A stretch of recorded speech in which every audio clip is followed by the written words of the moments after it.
Sa pag-ibig, however, hindi kailangan ng determination of a quorum na mas marami pa sa dalawa. Bakit? Love exists when there are two individuals who fall in love with each other.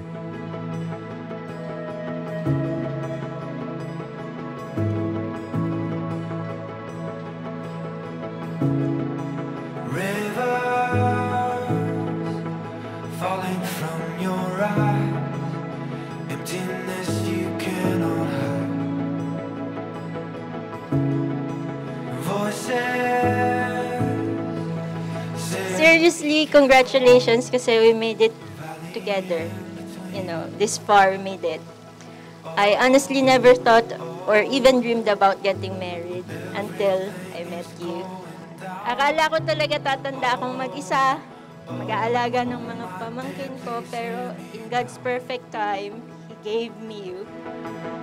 Don't let go, just keep your heart beat close and I will change this and we will make out from under all the Crystal Don Malimban, I vow to you love unconditionally, to cherish you always and stand by your side through thick and thin.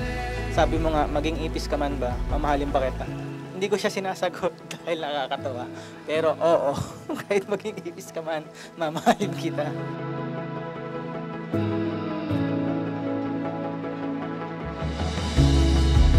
tomorrow. It seems impossible. We're stepping off without a rope. We breathe in,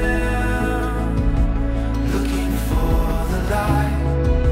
I know right now it's hard to find.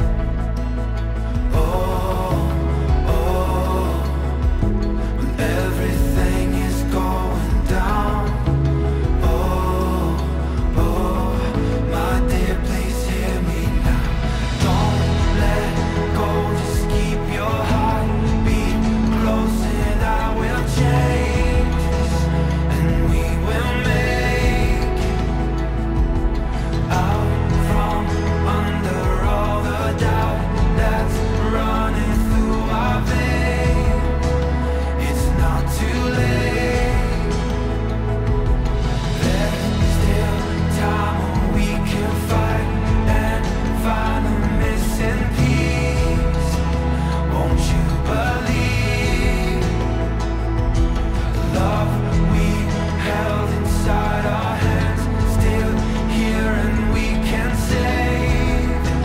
It's not too late. Don't give up on my love. Don't give up on my love. Don't give up on my love. Don't give up on my love. Don't give up on my love. Don't give up on my love. Don't let go, just keep your heart beat. But you know what the last secret to that love is? Love never failed you because He loved us first. Hanggat tayo ay patuloy na nagmamahal, lagi nating pakatandaan na mahal tayo ng Siyang unang nagmahal sa atin. Kaya nga sa pag-aasawa, laging may third party. Normal yun. Pero hindi dapat siya tinatawag na third party. Dapat ang tawag sa kanya, first party. Bakit?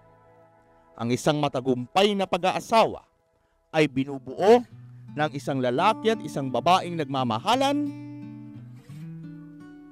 at ng Panginoon na Siyang unang nagmahal sa atin. Maaari ko bang padaanin itong musikang galing sa'kin? Huwag sanang iwasan ng tingin.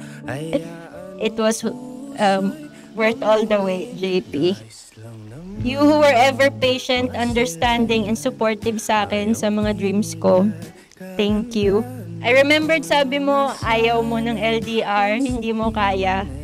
But here we are, kinaya natin. Ano bang kailangan ko para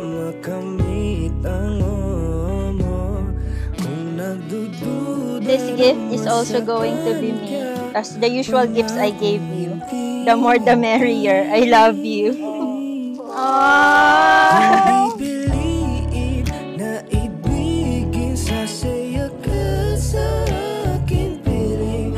Aalagaan kung kailangan sa sayo ka na dahan-dahan.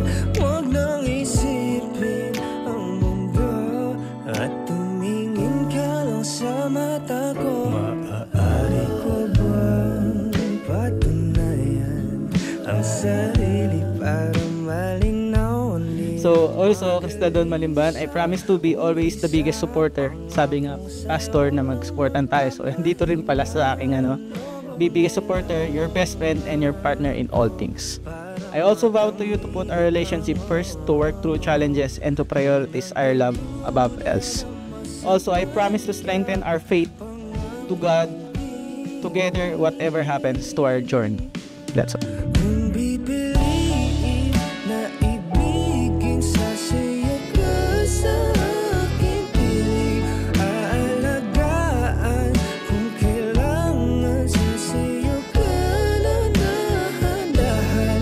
Huwag nang isipin ang mundo at tumingin ka lang sa mata ko. I'm really happy for you. And of course, lahat kami masaya para sa'yo. Alam mo naman, hindi tayo show sa I love yous or sa yakap. Pero always remember, we are here for you no matter what.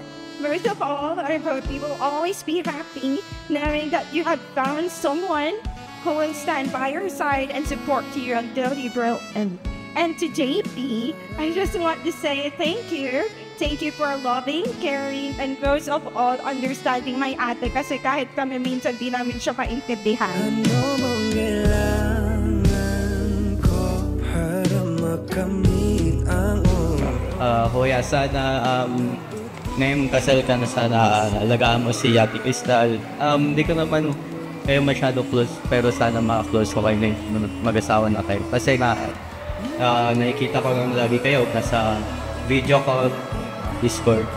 Pero ngayon, magsasama na kayo. Siguro sasawa na kayo sa pagmumukha niya isa't isa. sa sayo ka na dahan-dahan. Huwag nang isipin ang mundo at tumingin ka lang sa mata ko. At kung pipiliin na ibigin sa sayo ka sa aking piling. Aalagaan kailangan sa sayo ka ng dahan-dahan.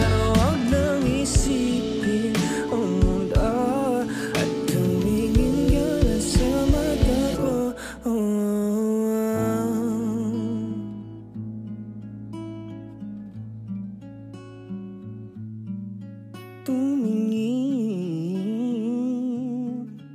Tumingin ka sa aking mahal ko.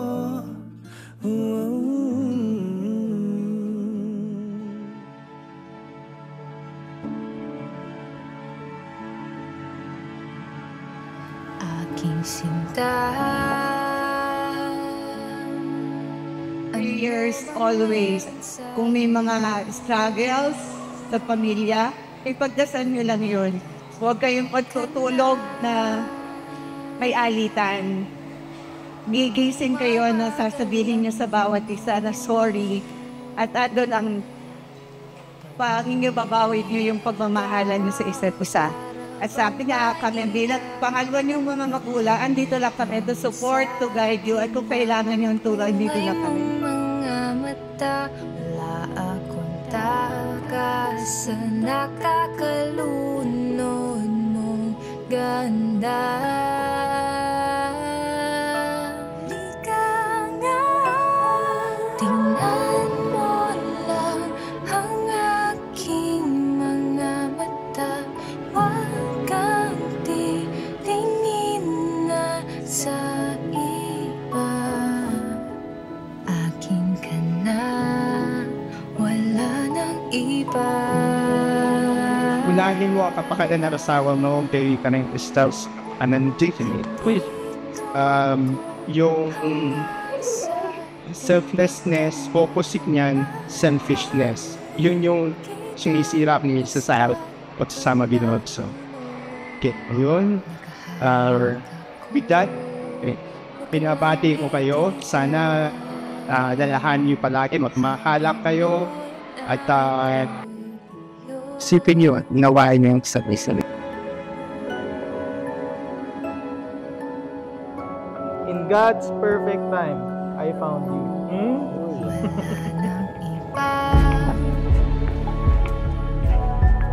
Nakagawa sa akin ng ganito, kundi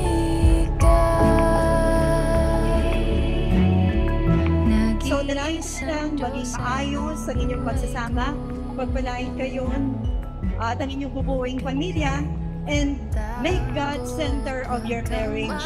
Always seek God's guidance sa mga pagdidesisyon, lalo na kapag may kinakaharap kayong challenges sa buhay.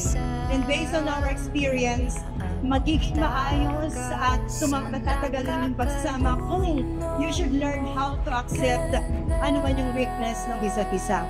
Kaya ngayon, if may asawa ka na, kailangan organize na sa lahat ng bagay. So, ayun pa ba? And si Davey, hanga ako dito sa batang to eh. Very,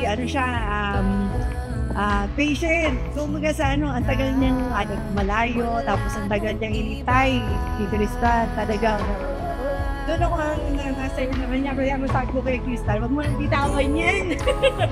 Wag sa akin yan, golan din ko, sabi ko sa kanya. Tanda mamahalin kita, basta pag nahulog, magkahawag ako, huwag ka lang bibitaw, habang buhay na ako. So, thank you po sa mga ninong and ninang who made time despite their busy schedule. Sa parents namin, of course po, for their giving us their blessings. And of course, guiding us, supporting us every step along the way. Lagi silang nandyan para supportahan kami. Lahat ginagawa nila para sa amin.